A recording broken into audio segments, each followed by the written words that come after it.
My friend texted me yesterday, actually. He said, what is the best way to cut a bad habit? Interesting. And I texted him, Keep it. keep smoking, man. Yo, what's the fastest and easiest way to cut a bad habit? That's what he said. And immediately I thought of it because I was like, when somebody asks me those kinds of questions, I'm like, well, what's the fastest way to break a bad habit? My immediate answer is like, if you're asking the question, you're not ready to cut the habit. Because the real answer is actually wanting to get rid of the habit. That's the fastest way to want to change, is to want to change. So I literally texted him. I was like, actually wanting to change. That's it. Guess what, though? Ain't nobody want to hear that fucking answer. You say that last part again? The fastest way to change a habit is to actually want to change a habit. Yeah, because if you have the most desire, or strongest desire, most lasting desire, that will translate to you sticking to your initial, I guess you could say, kind of, why am I struggling to find this word? I don't want to say claim to do it, but like... Reason? Yeah, reason to do it. Like, because a lot of people will have a reason to change a habit, Right. but then their whole programming comes back into it. But I think I heard Alex Hormozy talk about it. He was Hormozy? Hormozy. What was it? I said Hormozy before. Hormozy. I was thinking about that the other day. He said straight up, the person that has the greatest desire will always be the person that goes the farthest. And I think that translates a lot there. Of course. And your desire is going to come from having a strong reason why. Like, desire is really just the level of emotion that's behind whatever you're doing or forcing yourself not to do. How bad do you want it? That's it. Yeah. So, like, sorry to say, there's no fucking hack to changing a bad habit. What'd you say to him? I said, You're on your own, pal. he said, Sorry. yo, what's the fastest and easiest way to cut a bad habit? And I said, actually wanting to change. What do you say back? Nothing. It's because it's not the answer you want to hear, and I feel you. If there was a shortcut, I would give it to you. I wish there was. There's not. Yeah. Here's a reason why valuable things are valuable. It's because it's hard. It's why you look at somebody who's ripped as fuck and you think, holy shit. Like, you see Sebum on stage and you're like, wow. That's a sculpture. That's a masterpiece of discipline, hard work, and reasons to do it. Oh, dude, it's steroids. A lot of it is help from steroids. A lot of it is No, but I get what you're saying. But that, when you look at somebody like Chris Bumstead on stage, or Arnold on stage, the reason why they're so admirable is because you know that it's hard to even fathom how much work, energy, effort, tears, blood is shed to get to that point that they're at. Imagine the second place guy. Imagine the third place guy. Like, they put in all that too. Yeah. And so when you come to me and you're like, well, what's the fastest? Dude, there is no way. There's no fucking secret. There's no secret to losing weight. There's no secret to cutting bad habits. There are no fucking secrets. The reason you're asking for a secret is because you want some quick, easy way to do it because it's hard. Maybe the secret is accepting that it's going to be hard. Accepting the fact that, oh, this shitty feeling of discomfort when I have to wake up earlier or go to bed earlier or work a longer amount of time throughout the day or whatever discomfort feeling, the acceptance of that is the hack. Of just understanding that, oh, there is no way around it. This is going to suck, and that's it. And when it comes to habits, you just have to understand that the hardest day is the first day. But even that, like, whatever. That's pithy bullshit. That's fluffy fluff. Like, it's fucking hard. Whatever. Like, it is. Whatever. Like, so be it. I think it sucks that people make so much money selling other people on the fact that there's hacks and quick shortcuts around losing weight or getting healthier or getting smarter or whatever. Because there are no hacks. The reason why things are valuable is because they are hard to attain. That's why it's so valuable to be in shape. That's why it's so valuable to make a lot of money. Because these things that we value are difficult. They're scarce. They're not easy to come by. Because if everybody had it, it wouldn't be valuable. You look at a plastic water bottle. Why is it not valuable? Because everyone can have one. Nobody gives a shit. You have a gold water bottle. Why is that more valuable than a plastic one? Because gold is more valuable than plastic. But why? Because it's scarce. It's more hard to come by. You have to pay more money for it. You need more resources to attain it. Like, it's the same thing with everything. People want the shortcut. It's like, there's no shortcut. I'm not perfect. Like, there's plenty of things that I fucking suck cock at. But, like, things that I'm good at, either avoiding or attaining, are all hard things. Same thing with you. Like, look at your level of peace. People admire that. I admire that about you. It's hard. Like, every single day, on your lunch break, you're outside, sitting in peace. And I'm sure there's days where you're like, I don't really want to, but you just go anyways because you know you need to. And I'm sure there's days where you're like, I can't wait to get out there. I need this. And I'm sure there's days in between, whatever. But, like, you do that and you maintain that so that there's a level of order in your life. And you're out there every day. And it's not a question. And there's billions of people who couldn't do that. And since it's hard to attain, that's why that habit is so valuable. That's why you get the character trait that comes as a byproduct of that habit. And whatever other sub-habits come as a result of that. But you can't, there's no shortcutting that. There is no shortcutting that. Obviously. Yep. I'm parched. Because when I think back about, because you were saying how it doesn't come easy, it's difficult, and I think people need to realize that. And I think they need to reframe their expectations around doing difficult things. Because when, especially, like, when you first got into video editing. I thought about that the other day. That's like, or that was accounting. like the hardest thing ever. Like, that day we were sitting in rec. Bro, that was so difficult. Yeah. Like, I was exhausted. Yep. Holy fuck, that was so hard. Yeah, because you go, and I think the video editing software is a great analogy because you go, just like, say video editing software is a habit, right? You go into the video editing software, and there's so many different things. Now, I still don't really, oh my god, like, there's so much I don't know still. I go into it, and I'm like, what? And it's like you walk into this room, and you're like, you don't know what anything is. You're like a newborn. Different realm. You're literally learning a different language. And I remember when I first got into editing software, and this is like the same thing when I get into like After Effects or anything like that, I get so frustrated. Yes. And to me as an individual, I don't want to ask for help. I want to be able to suffer through it because I feel like if I look up something on Google, I feel like I'm cheating myself.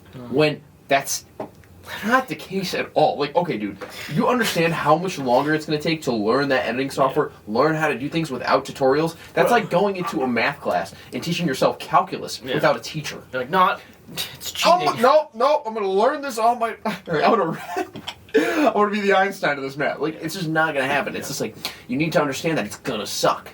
And that, as corny as it sounds, embrace the suck. Yeah. And it's going to be hard, it's going to be difficult, but at the end of the day, it's like, if you just reframe your expectations and you don't expect things to be easy, if you expect them to be hard, you're not going to feel that kind of, oh man, this is so difficult. You're like, yeah, this is difficult.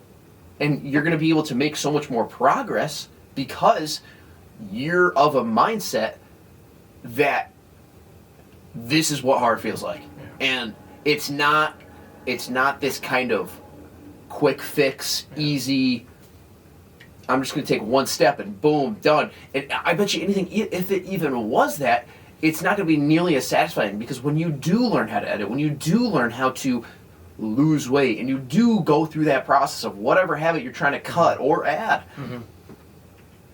it's going to be so much more satisfying looking back on your old self. Right. Because when I look back at my old self as an editor, when you look back, or just as a person, you're just like, damn, look where I came from. I know. And it's so cool to say you should literally transform your own life by you pushing through hard shit. Yeah. And I think, us especially, people that we know, people that we are influenced by have all done that. Yeah. There's no shortcuts. Like, yeah, you can look up things, yeah, you can do things to help you, but those are all signposts. It doesn't matter unless you actually do it. Yeah. God, that videography example is so key. I love it, bro. Bro, it was, like, I knew nothing. Like, that day, I was learning how to line up clips so that the audio matched. Like learning like how to like see like synchronize and cut like a podcast. like literally. It's literally. But now, Like, dude, I'm literally a fucking genius editor. I'm a video editor. I'm gonna kill it. And you're trying to teach me how to keyframe so that like it follows the movement, and I'm like literally having a fucking aneurysm. You're like, highlight the little red dot. I'm like, what are you talking about? Like, so many things to look at. It's so But weird. that's with anything though. I know. It's like the way I look at it is like when you walk into somebody's like you walk into a new house. Like you've never been to that person's house before. It's like figuring out where the silverware is, where the garbage can is, where the bathroom is, where do they keep their towels, their toothbrush, like how do they like there's so, like a million different little things to figure out, and that's with anything new that you want to figure the fuck out. The good part is that when you start a new habit or you try and learn something new, it'll take you 20 hours to learn like 70% of it. The real difference comes from the hundreds of hours that goes into mastering the rest of the 30%. Yep. But the learning most of a habit or learning most of any endeavor is seriously just like 20 hours of focused work. That's it. Simple work. Too. Simple shit. Simple shit. Doing it over and over. Like, dude, like if like seriously, no bullshit. If so, like, and you know this, if somebody spent 20 hours learning how to video edit and learning how to film with a camera, they'd be like 90% caught up with what we do. Yes, literally. It's not hard. It's really not hard. The problem is, and Alex Ramosi talks about this all the time, is people will delay the first 20 hours of learning a new habit for 20 years. Yeah. And you'll delay it and delay it and delay it because it's hard, because it's scary, because it's uncomfortable, because that neuroplasticity requires that uncomfortable feeling. But if you just say, fuck it, I'm just going to do it, you'll realize 20 minutes in, which is ironic because, like, really what you're avoiding is those first couple minutes. Because, like, when I got into videography and editing, it was like that first couple minutes that sucks. And then once you're in, you're like, let's figure it out. Like building a puzzle or doing a Lego set. Like, you're like, you look at the box, you're like, 1,000 pieces. I don't want to fucking do this. Like, I literally saw this yesterday with Christian's parents. Like, his dad was like, I'm not doing that fucking puzzle. It's 1,000 pieces. Jesus Christ, look at it. I'm not doing all this. And then she dumped out all the pieces and started organizing them. And he's like, I'm not doing the puzzle. And then he's like watching her from the other side of the room. And over the span of an hour, he went from watching her on the other side of the room, and like 20 minutes in, he made a comment. He's like, you're not supposed to put it that way. And he's just watching her quietly. And she's like, come help. He's like, I'm not helping. And within an hour, he was over there like fixing shit around. That's awesome. And I he was love doing that. the puzzle. Yeah. And it's like, you avoid doing, it's like, it's the same parallel. It's like, you avoid doing something for so long because the first 5 minutes of it's going to suck. Yeah. Like, if you can find a way, so like here's a real life hack. Venmo somebody money and say, listen, I need to figure out this today. So whether that's figuring out how to do email marketing or figuring out how to video edit or use a new camera or how to do a sales pitch or whatever, something that's making you feel uncomfortable. You Venmo your friend $100, say, hey, listen, you need proof of me learning this today. All you're doing is Venmoing them the $100 so you get through the first 5 minutes of the task. Because the rest, the other 55 minutes of it, you're cooking. That's it. The hard part's getting the ball rolling. Obviously, everyone knows that. But it's like, it's a lot more freeing when you put yourself through that mindset. Because like, it happens all the time with video editing. Like, I'll sit down to edit something, and like the first 10 minutes are like grueling. Because I'm like, I do not want to edit. I'm tired. I have other shit to do. I have to wake up early. I have to eat, or whatever. But the second I sit down, I'm like, okay, I'm kind of cooking now. Like, you just get going, and then you get in the flow state, and you're fine. Yeah. You're fine. You're fucking fine. But it's the ability to get over those first 5 minutes quickly, more efficiently, not waiting 10 years to get over those first 5 minutes.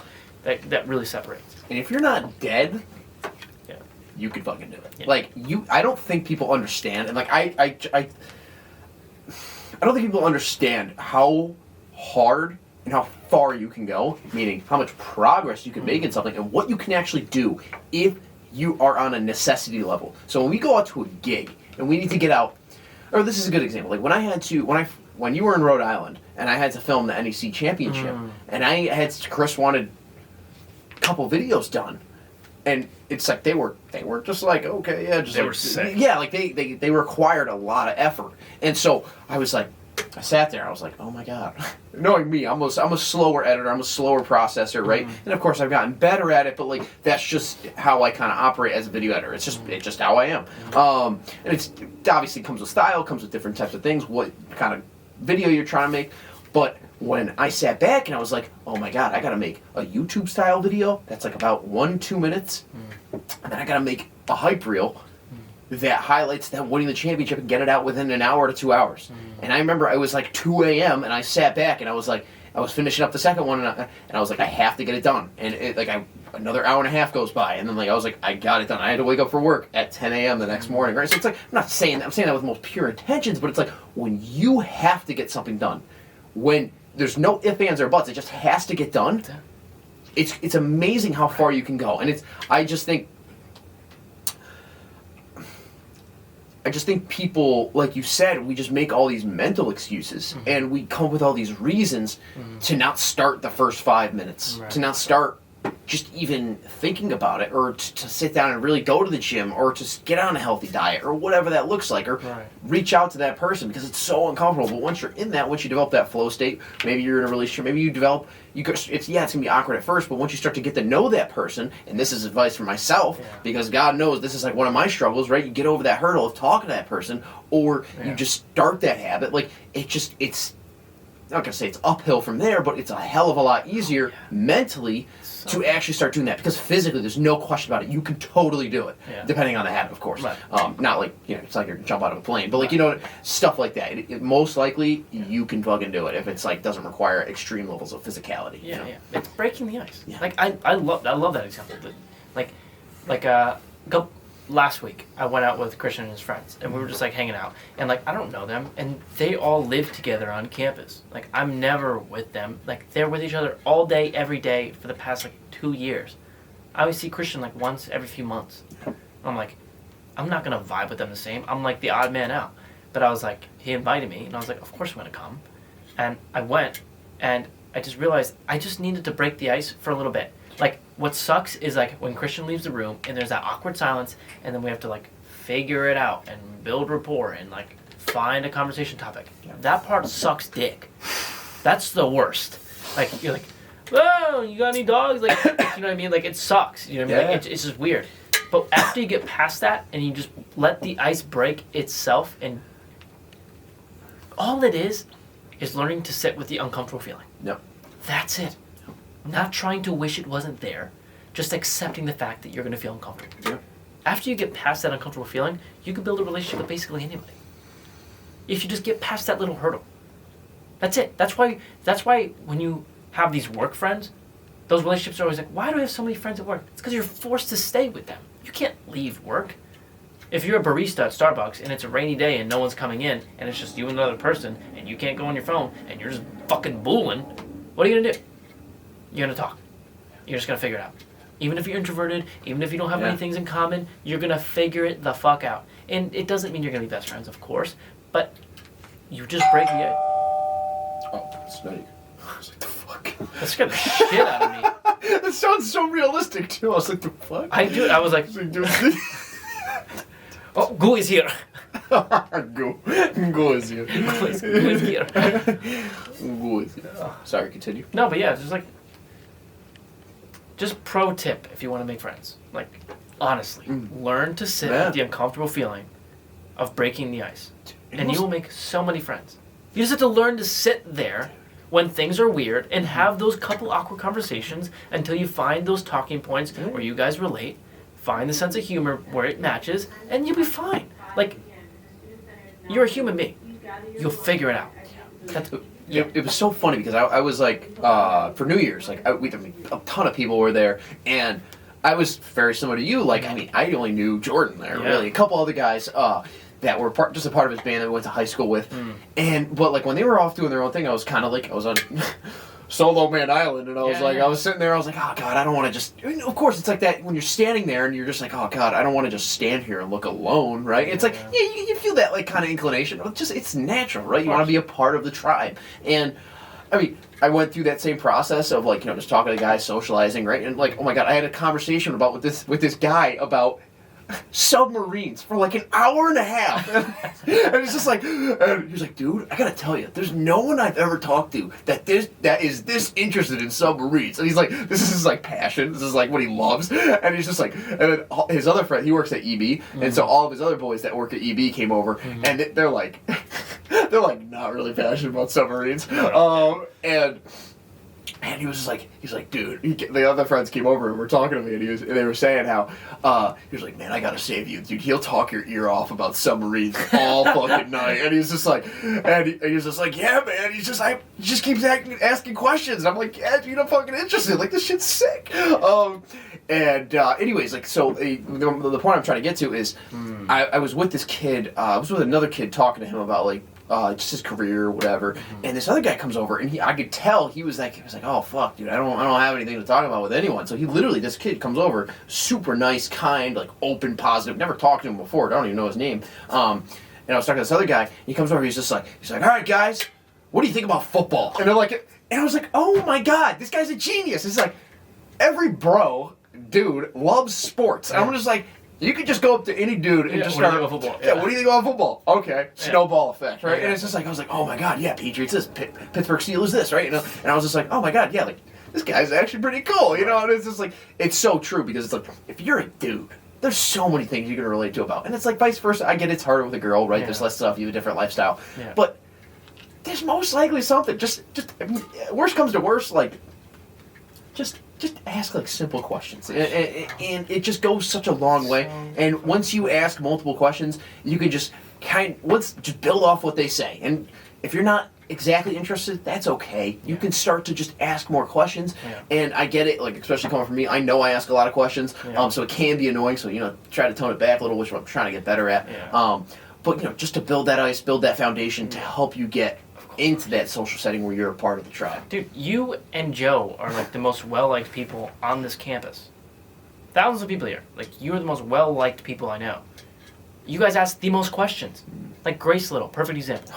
She just asks so many questions. She's interested in your life.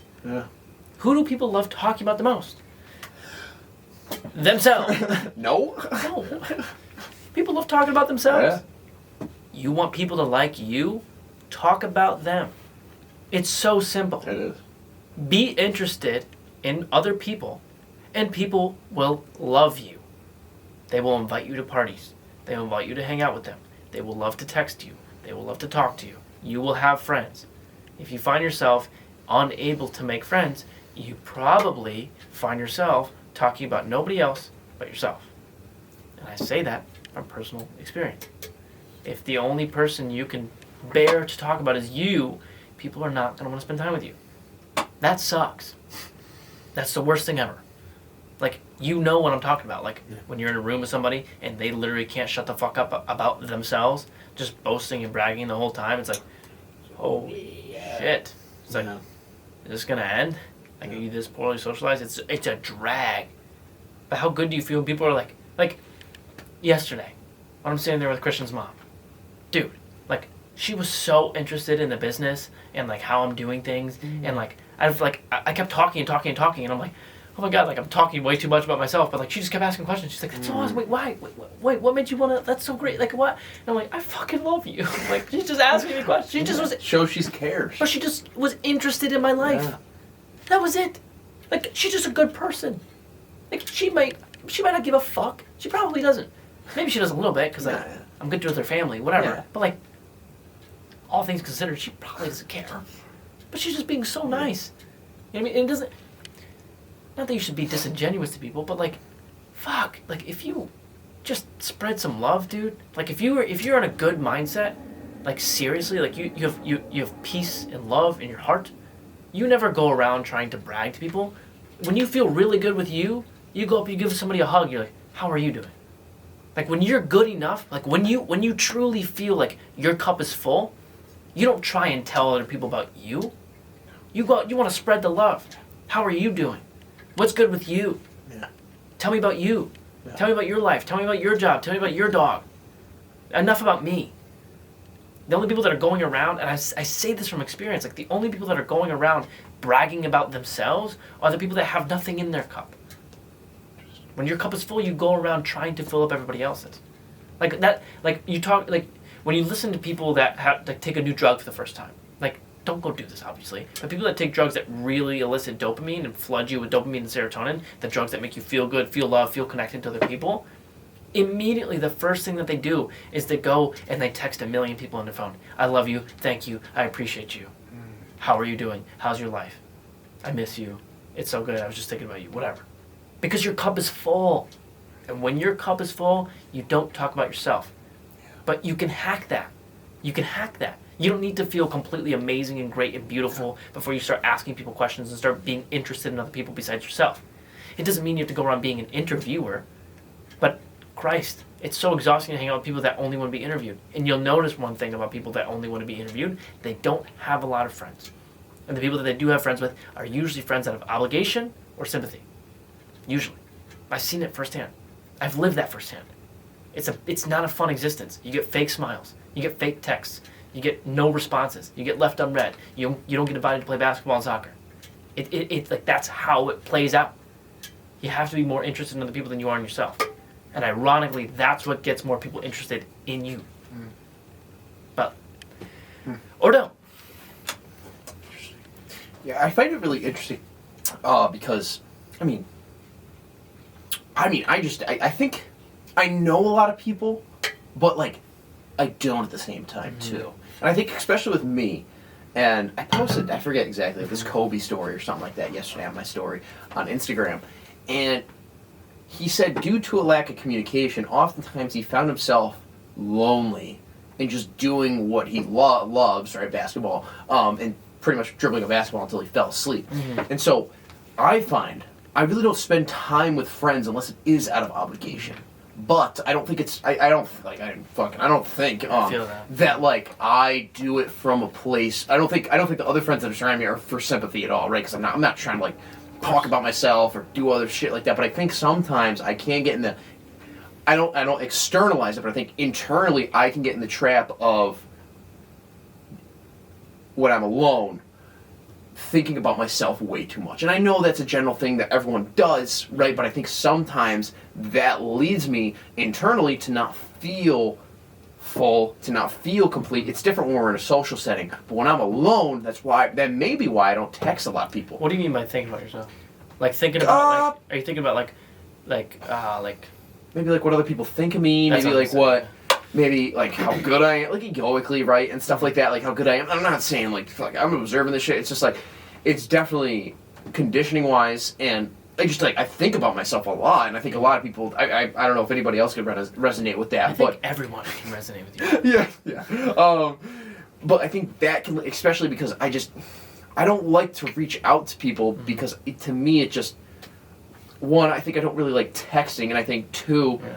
Because it just feels like a hassle unless I have like a connection with like a person, like a close relationship like you or know, someone along those lines where I can just be myself. I just feel like sometimes I just force myself over text. Right. And I get it, it's not black and white like that, and I'm not saying like I have to have a full-blown conversation, be the interviewer, but I think sometimes the combination of those things leads me to not have a lot of people reach out to me because I'm not necessarily interested in them, which makes sense. If there's a lack of communication, that relationship is not going to be as strong. Right. And if there's better communication or obligation, like you said, then there's going to be more communication there. Because how much of our text messages are just like about the business? Or how many times do you contact Tristan? Yeah. It's mainly about, right? Because that obligation. And so, or I text Mikey about, it's only about that stuff. Like, we text every now and then about other stuff, but it's very rare. But I almost feel like you need that obligation in a large part, it's like a work to sustain that relationship. If you want, because like we're very, I love low maintenance relationships. Like, because I can hit you like similar to you. Like, I can hit up Dalton Jordan every couple months. Like, that was the first time I've seen Jordan in like 3 months or something like that. Maybe even, I think I saw him before, but like it's been a while, and it feels like we picked up just like where we left off. No like personal stuff at all, and. But I think, the high maintenance relationships, not us. We're very low maintenance. When it's different with the business, but like when there's high maintenance, like I think I have a few in my life that's just like, oh my god, if you don't text him for a couple of days, it feels like the world's exploding. It's like I'm doing something Exhausting. wrong, right? And It's fucking exhausting. it's very interesting. I don't have all the answers, but I think it's just an interesting dynamic for sure. Yeah. I think I just don't bounce around things because I don't have a desire to be liked as much as you. That's it. Like, I'm less engraved with the feeling of, like, I need to be liked, I need to be liked, I need to be liked. Bounce around? Do you mean like? Like, you'll fluff things up a little bit. Like, I was thinking maybe we should, like, you use too many words and confuse people sometimes for sure. to lay something down softly when in reality it should just be said concisely. Yeah, for sure. And, like, it's just because your underlying desire to be liked. Yeah. But then we'll have situations where I want to call him here and cuss him out. And you'll be like, hey, Jay, let's... balance each other out. you know? Yes, that's what I'm it's like, the reason I say that is because, like, if you're the type of person where you're an empath or you're the opposite and you're very disagreeable, which is where I am, like, it doesn't mean you're better or worse. You're better or worse in certain aspects. You're better served in certain aspects. But you have your battles. Yeah. Pick your battles. Yep. Like, ever since my junior year of high school, I wish I would have traded to be in your shoes up until about 2 years ago. And then I realized, like, no, it was a gift as well. It's a curse and a gift as well. Mm. And, like, I had to fight my own battles, but everyone my has. shoes? Huh? My shoes or just like anybody's? Like, wishing I was just empathetic. Oh. Like, because the problems I would always run into is, like, I just don't care a lot about, like, what's going on with people. And so, like, my non-giving a fuck aspect of me, I was just like, I'm not going to ask her how her day was. I don't give a fuck. Led me to just talking about me. So then nobody liked me. And it was like, it's like kind of narcissism, kind of just like too much leaning into like how I actually felt rather than just being nice, which kind of means sometimes just eating how you feel in the moment. Mm. And so, whatever. It's a long-winded way of saying, like, essentially, you know,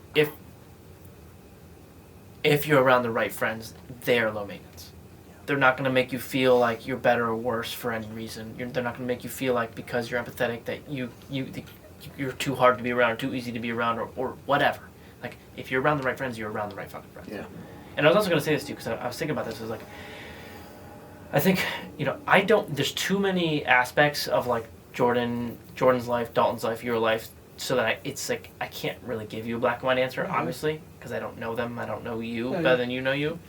But when I look at my relationship with Alex and, like, the amount of time I spent, like, talking to Alex and, like, how close I feel to Alex, the reason why I feel like you don't have the same degree, at least, with, like, Dalton or Jordan, I feel like at least one of the reasons is because I don't know this for a fact, but, like, actually, let me ask you, actually. Let me just assume. Yeah. How often do you allow yourself to, like, enter those other realms of, like, your personality?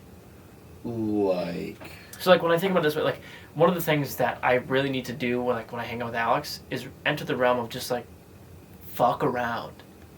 Yeah, not often. Just, like get on Rocket League, say some stupid jokes about sensitive topics, and that's a nice way of putting it. Like, talk some shit. We should put out a video for that. Yeah, it's like, then obviously sometimes we get caught in, like, okay, we're gossiping. Oh, we're looking through people's Instagrams.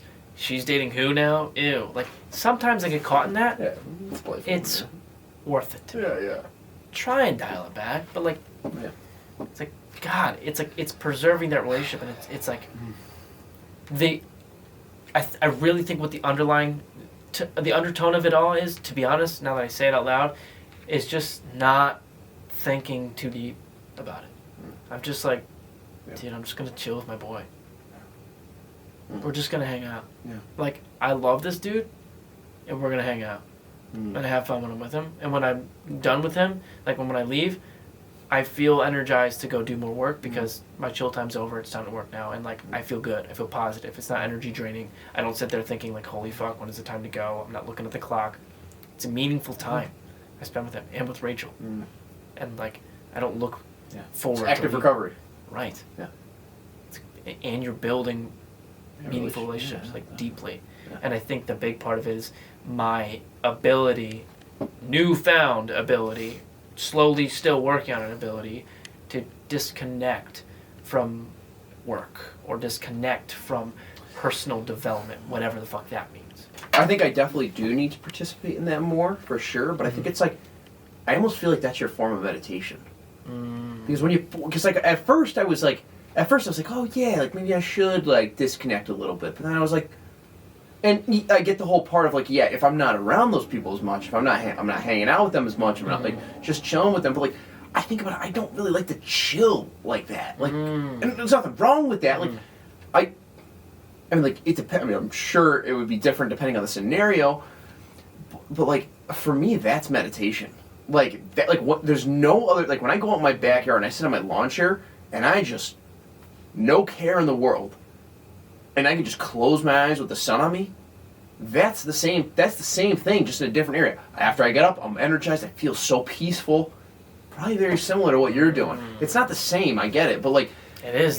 But in there's a lot of parallels there because to me it's just like there's no care for work, there's no care for anything, and I can just sit there and literally do nothing, quote unquote, be unproductive, but at the same time that's my active rest period. And Alex Ramosi says he's like, if you need to watch Netflix for 4 hours in order to be productive for the other, wait for it, I got it. The other 12 hours of your waking hours, then that's what you need to do. Right. And it's just you just got to find that kind of medium. And for me, it's just like sitting on a bench, like, oh god, there's just fucking nothing else, dude. It's just like, oh, this is what I need. Like, just alone from everyone else, like disconnect, no phone, no technology, like just being. And it's like you're probably more present than in those situations than any other situations because there's nothing clouding your judgment. Yeah. That makes so much sense. Yeah. But I also think, like, too, there have been times, like, when we're hanging out, when we're just chilling, like, that I feel that same feeling. So it's like, there's also that social need of us that we do need that. And I don't really have a whole lot of that in my life. And it's like, and I've been getting better at it for sure, but it's like, I think it's just finding that balance between the two, right? And it's like, nah. if you choose to identify it as a problem. Yeah, exactly. Is it a problem? Yeah. Well, is it a problem? Like, if it feels that way, then sure. Yeah. Maybe, What is it actually? Maybe it's just not a fucking problem. No. Like, maybe my version of balance is just because I need that time with Alex. Yeah. Maybe that's literally it. Yeah. Yeah.